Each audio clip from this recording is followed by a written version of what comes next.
NCC की government ने करा है। अब एनसीसी को एनसीसी एलुमनी बनता है, एलुमनी कार्ड, जिसमें कि हम काउंटिंग करते हैं, जिसमें पुराने कैडेट्स नए कैडेट्स सबके रिकॉर्ड्स रहते हैं। तो हमें जैसे कि रिकॉर्ड्स पुराने रिकॉर्ड्स हैं तो उसके अकॉर्डिंग इम्प्रूवमेंट हुआ है।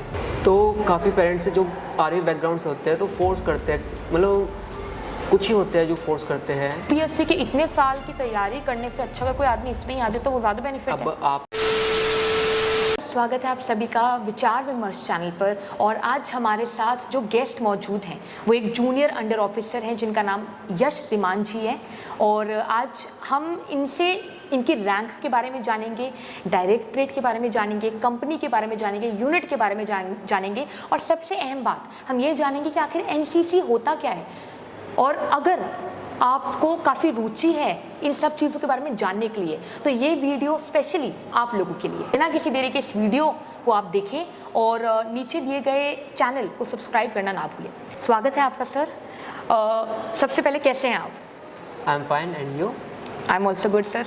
लाइफ कैसी चल रही है अभी? हैपनिंग चल रही है या सब ऑन द पॉइंट चल रहा है? कैसा चल रहा है? स्ट्रगलिंग है अभी तो। स्ट्रगलिंग, लेकिन व्हाट सेंस? व्हाट सेंस, जब तक एम अचीव नहीं होता तो स्ट्रगलिंग रहती है। अच्छा, और ये सबके लिए है? सबके लिए जी। तो सर सबसे पहले तो हम आपसे जानना चाहेंगे कि आप अपने बारे में थोड़ा बताइए। हमने अपने ऑडियंस को एक ब्रीफ बताया, आपका नाम क्या है, आप जूनियर अंडर ऑफिसर हैं, लेकिन उसकी जो आपकी पोजीशन है उसके बारे में थोड़ा ब्रीफ, अपना बैकग्राउंड एजुकेशन से लेकर अब तक थोड़ा उसके बारे में हमें बताइए।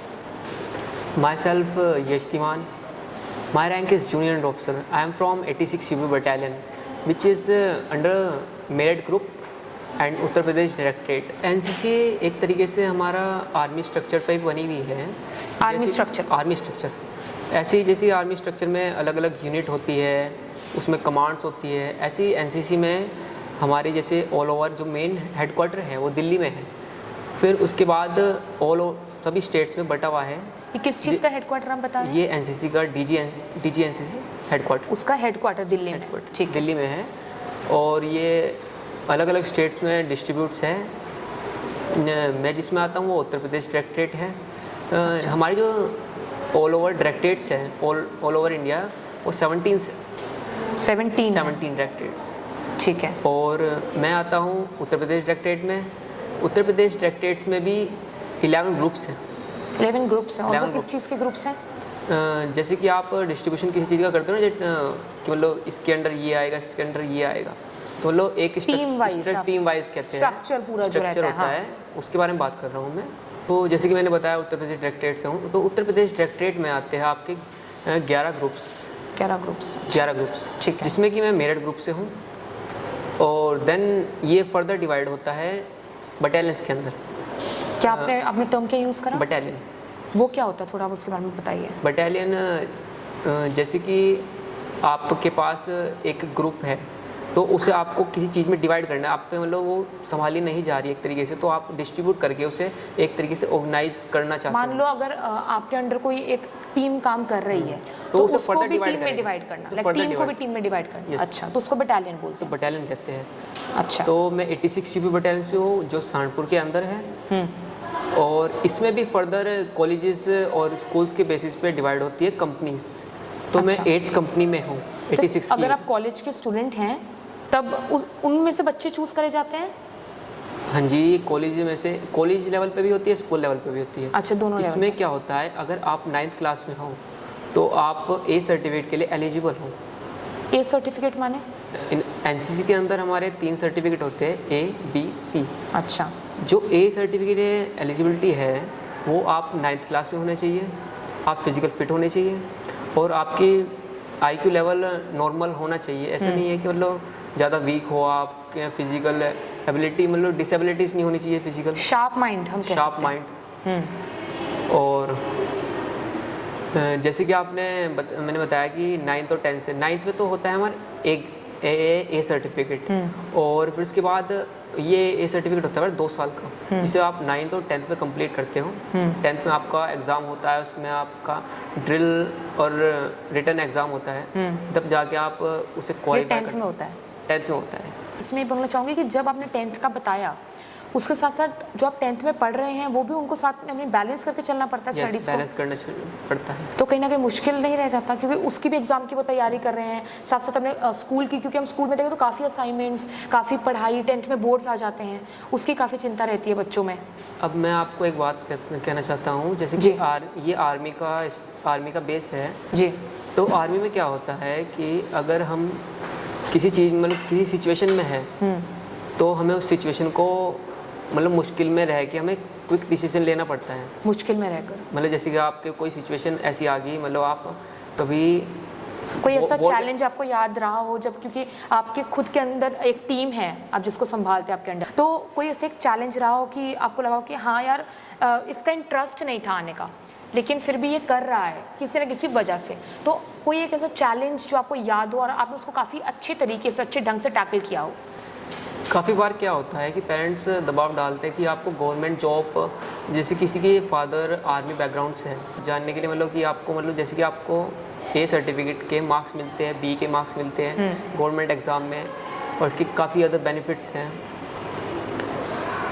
तो काफ़ी पेरेंट्स जो आर्मी बैकग्राउंड से होते हैं तो फोर्स करते हैं, मतलब कुछ ही होते हैं जो फोर्स करते हैं कि फोर्स यानी कि कैसे, मतलब कि आप इसी सेक्टर में जाइए, इस सेक्टर में जाइए, कि मैं भी आर्मी बैकग्राउंड से हूँ, तुम भी आर्मी बैकग्राउंड में चाहिए। काफ़ी फैमिलीज़ में ये भी रहता है कि अगर फादर डॉक्टर है तो बच्चों को भी डॉक्टर के लिए वो मतलब कहते हैं कि आप करिए। हाँ जी।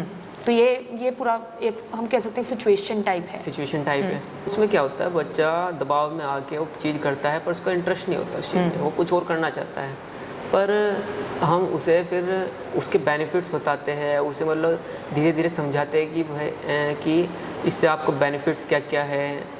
बेनिफिट्स जैसे आपने बताया, तो सबसे पहले तो मैं पूछना चाहूँगी एनसीसी क्या है, उसका फुल फॉर्म क्या है, और उसके बेनिफिट्स जैसे आपने बताया, तो उसके 5 ऐसे कौन से बेनिफिट्स हैं जो एनसीसी देता है, एनसीसी के द्वारा मिलते हैं? सबसे पहली बात तो हम करते हैं, आपको आर्मी के बारे में काफ़ी कुछ जानने को मिलता है। आर्मी कैसे वर्क करती है, आर्मी भी काफ़ी पार्ट्स में डिवाइडेड है शायद, जैसे नेवी हो गया, ये सब हो गया। तो हमारी एनसीसी में भी 3 विंग्स आती है, जिसमें कि मैं आर्मी विंग में हूँ, इसमें नेवी विंग आती है और एयरफोर्स विंग आती है। अच्छा। तो अगर आप एयरफोर्स विंग में हो तो आप एयरफोर्स के सारे सब्जेक्ट पढ़ोगे। इसमें होते हैं 5 स्पेशल सब्जेक्ट। वो कौन से होते हैं? जैसे कि हमारे में आर्मी विंग में होते हैं map reading, drill, weapon, JDFS और आपका हो गया ऑप्टिकल्स। तो ये आर्मी के होते हैं। इसमें आप मतलब जैसे कि आप मैप रीडिंग की बात ले लीजिए, आप मैप रीडिंग से आप सिचुएशन में, जैसे कि आप जंगल वगैरह में फंस गए तो आपको मैप रीडिंग आती है, तो मतलब आप उस सिचुएशन से निकल सकते हो। वेपन की आपको नॉलेज हो जाती है। मतलब लैंग्वेज का भी कुछ रहता है इसमें बैरियर? लैंग्वेज का बैरियर जब रहता है जब आपको एज अ कमीशन्ड ऑफिसर जाना हो आर्मी। उसमें क्या रहता है लैंग्वेज का बैरियर? लैंग्वेज का बैरियर ऐसे रहता है कि जैसे कि आप अलग अलग स्टेट से आ रहे हो, तो आपको पता है इंडिया के अंदर हर स्टेट में अलग अलग लैंग्वेज, कुछ दूरी पे जाने के बाद लैंग्वेज चेंज हो जाती है। हर स्टेट की अपनी लैंग्वेज है। हर स्टेट की अपनी अपनी लैंग्वेज है। तो एक कॉमन लैंग्वेज रखने के लिए हम इंग्लिश का यूज़ करते हैं, जो सबको समझ आए, जो सबको समझ में आए। तो वो आना अनिवार्य है अगर किसी को ऑफिसर रैंक पे जाना है, क्योंकि ऑफिसर्स क्या होता है, आपको टीम लीड कर, जैसे कि फॉर एग्जांपल आप ले लीजिए, आप किसी रेजिमेंट के, जैसे कि आप साउथ से हो और आपको नॉर्थ में कोई रेजिमेंट देती है और नॉर्थ रेजिमेंट में आपको कम्युनिकेट करना है, तो कॉमन लैंग्वेज इंग्लिश इसलिए ली जाती है क्योंकि उसकी साउथ में कुछ और लैंग्वेज है, नॉर्थ में कुछ और लैंग्वेज है, तो इसलिए हमें लेकिन आपको ये नहीं लगता इससे जो हमारी हम कहते हैं कि जो हमारी मदर टंग है या जो मातृभाषा, अगर किसी के महाराष्ट्र में कोई रहता है तो उसकी डिफरेंट लैंग्वेज होती है, तो कहीं ना कहीं वो उसको हिंडर कर रही है कि आपको इंग्लिश, कहीं ना कहीं इंग्लिश आनी चाहिए, तभी आप इस सेक्टर में आ सकते हैं, इस फील्ड में आ सकते हैं, वरना आप नहीं आ सकते। ये मजबूरी बन गई है, सीखनी ही पड़ेगी। सीखनी ही पड़ेगी, क्योंकि आप अलग अलग स्टेट से आ रहे हो, आपकी अलग अलग लैंग्वेज है, तो एक कॉमन लैंग्वेज आपको रखनी ही पड़ेगी जो सबको समझ में आ पाए। वापस हम एनसीसी पे आ जाते हैं, जैसे हम बेनिफिट्स की आपसे बात कर रहे थे, तो आप बताइए एनसीसी क्या होता है, उसके 5 बेनिफिट्स अगर मैं बोलूँ तो क्या है? पहले तो आपको सेल्फ कॉन्फिडेंस। ठीक है। आप जैसे कि आप किसी चीज़ में पार्टिसिपेट नहीं करते थे, एनसीसी के आने के बाद आप में वो कॉन्फिडेंस आ जाता है कि आप पार्टिसिपेट करने लग जाते हो, और आपको अगर आप इसमें अच्छा करते हो तो आपको रैंक्स मिलती है और आप टीम लीड करने, मतलब टीम लीड कर सकते हो। जिससे कि आपको कंट्रोल एंड कमांड आ जाती है। और अदर इसके बेनिफिट की बात करें तो एयरफोर्स में इसका रिजर्वेशन होता है। अगर किसी के पास सी सर्टिफिकेट में L5 ब्रावो ग्रेड है तो उसकी डायरेक्ट एंट्री निकलती है, स्पेशल एंट्री जिसे हम कहते हैं। Direct entry without any exam. मैं आपके अनुसार पूछूं, अकॉर्डिंग टू यू, तो कहीं ना कहीं ये गलत नहीं है बाकी बच्चों के लिए? ये गलत भी नहीं कह सकते और सही भी नहीं कह सकते, क्योंकि हर चीज़ के एक पॉजिटिव और नेगेटिव दोनों होते हैं। जैसे अगर हम कॉलेज में देखें, अगर हम स्कूल की बात करें पहले तो अगर वहाँ पे अगर आप टॉप करते हैं तो आपको कहीं ना कहीं जो अच्छी यूनिवर्सिटीज़ होती हैं वो अप्रोच डायरेक्ट करती हैं, तो ये उसी तरीके का हिसाब हुआ? नहीं, ये इस प्रकार नहीं है। जैसे कि आप एनसीसी में एग्ज़ाम दे रहे हो जी, तो मतलब आप वहाँ ना एग्ज़ाम दे के एनसीसी के अंदर एग्ज़ाम दे रहे हो, उसे क्वालिफाई कर रहे हो, तो वो भी तो आपको एक तरीके से ग्रेड बना रहे हो ना, तो डायरेक्ट एंट्री मिल जाती है। डायरेक्ट एंट्री मिल जाती है, जिसमें कि आप OTA जा सकते हो, सिर्फ शॉर्ट कमीशन। इसमें शॉर्ट कमीशन होती है, लॉन्ग कमीशन। ऐसी कौन सी मतलब बात ये जो सच नहीं है एनसीसी के बारे में, लेकिन लोगों के दिमाग में है कि हाँ ये उनके एक दिमाग में एक पिक्चर बनी हुई है एनसीसी के बारे में, जो कहीं ना कहीं एक मिसकंसेप्शन है, तो वो आपको क्या लगता है क्या है? काफ़ी लोग ये सोचते हैं कि ये टाइम ऑफ वेस्ट है। जो बच्चे सीरियस लेते हैं वो आगे भी जाते हैं, ऐसी बात नहीं है। स्पेशल एंट्री में काफ़ी बच्चे ऑफिसर्स तक बनते हैं। आप देख लीजिए, आप एनसीसी कर रहे हो उसके बाद ऑफिसर्स बन रहे हो, कितनी बड़ी बात है। एक आईपीएस, न्यूली आईपीएस जो ऑफिसर्स होते हैं और एक लेफ्टिनेंट जो ऑफिसर्स बनते हैं, इक्वल होते हैं। तो जैसे अगर एनसीसी के द्वारा अगर आप आर्मी में जाते हैं तो कहीं ना कहीं आप ऑफिसर का उसमें भी ऑफिसर्स के पोस्ट हैं, खुले हैं। जैसे अगर हम यूपीएससी बोलें, ये सब चीज़ों के ऑफिसर। यूपीएससी सीडीएस जो आपने एग्जाम का नाम सुना होगा जी, यूपीएससी सीडीएस। तो यूपीएससी सीडीएस से भी हम जाते हैं OTA, तो वो उससे OTA तो हमें स्पेशल एंट्री में ये बेनिफिट मिल जाता है कि हमें सीडीएस एग्ज़ाम ना देख के डायरेक्ट इंटरव्यू फेस करते हैं विदाउट एनी एग्ज़ाम। पीएससी के इतने साल की तैयारी करने से अच्छा अगर कोई आदमी इसमें ही आ जाए तो वो ज़्यादा बेनिफिट है। अब आप देख लीजिए, आप जो सी का एग्ज़ाम होता है वो काफ़ी हार्ड होता है जी। उसमें आर्मी का क्या रोल होता है कि अगर किसी ने, जैसे कि आपने स्कूल के अंदर देखा होगा कि आपने 5 नंबर्स का क्वेश्चन है और आपने 5 पॉइंट्स लिख दिए तो आपको 5 पॉइंट्स मिल जाते हैं, ठीक है। बट आर्मी के अंदर ऐसी चेकिंग नहीं होती। आपको वो कैसे चेकिंग का स्ट्रक्चर क्या होता है, थोड़ा बताइए। स्ट्रक्चर ऐसे होता है कि आपको कभी भी फुल नंबर नहीं देगा, मतलब चाहे वो 59.5 दे दें 60 में से, लेकिन पूरे नहीं देंगे। पूरे नहीं देंगे। और आर्मी के अंदर जो पासिंग क्राइटेरिया है 40%, जैसे कि पासिंग 33%। अगर हम 100 में से तो कितना है? 100 में से 40% पासिंग होती है। तो जैसे कि आपने स्कूल में देखा होगा, आपकी 33% में पासिंग होती है जी, आर्मी के अंदर 40% होती है। तो कहीं ना कहीं यूपीएससी से अगर हम देखें, जैसे आपने कहा इक्वल है, तो कहीं ना कहीं इसका भी एग्जाम देकर आप वही पोजीशन ग्रैब कर सकते हो। बस उसके बाद आपको इंटरव्यू भी तो फेस करना पड़ता है, जिसमें interview not a easy task. NCC में आपने सी सर्टिफिकेट ले लिया जी, तो आपका A या B ग्रेड बन गया, तो आप ये इंटरव्यू के लिए जाओगे जी। तो interview is not a easy task. वो यूपीएससी में भी इंटरव्यू रहता है?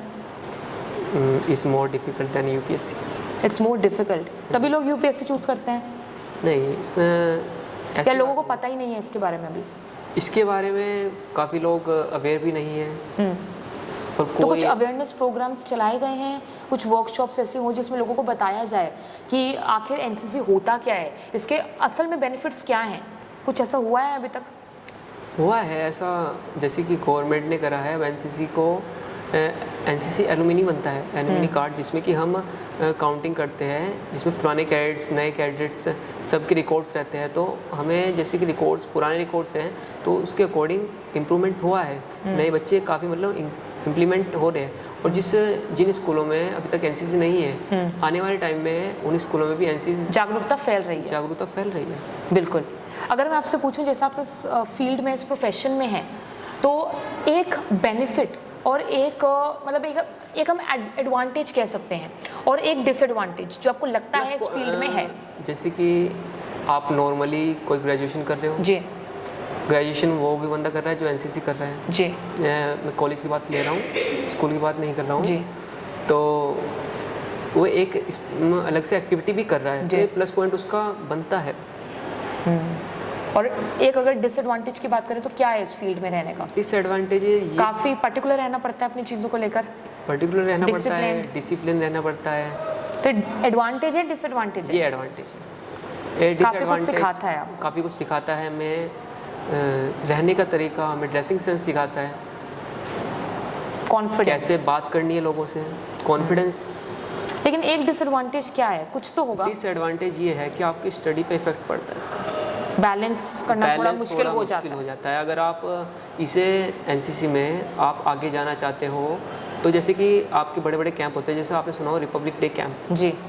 टीएससी ऑल थे, वो टीएससी होता है थल सैनिक कैंप। तो इसमें आपको अराउंड 3 मंथ्स 4 मंथ्स आपको स्पेंड करने पड़ते हैं कंटिन्यू। जहाँ पे कहीं ना कहीं आपको यहाँ से वहाँ जाना पड़ता है। नहीं, आपको वहीं पे रहना पड़ता है, वहीं पर रहना वहीं पड़ता पे है। रहना पड़ता है, जिससे कि और आपकी एग्जाम्स जो आपके स्कूल में है वो स्टडी पे काफ़ी इफेक्ट पड़ता है। फिर भी गवर्नमेंट ने आरडीसी के लिए काफ़ी कुछ करा है। यूनिवर्सिटी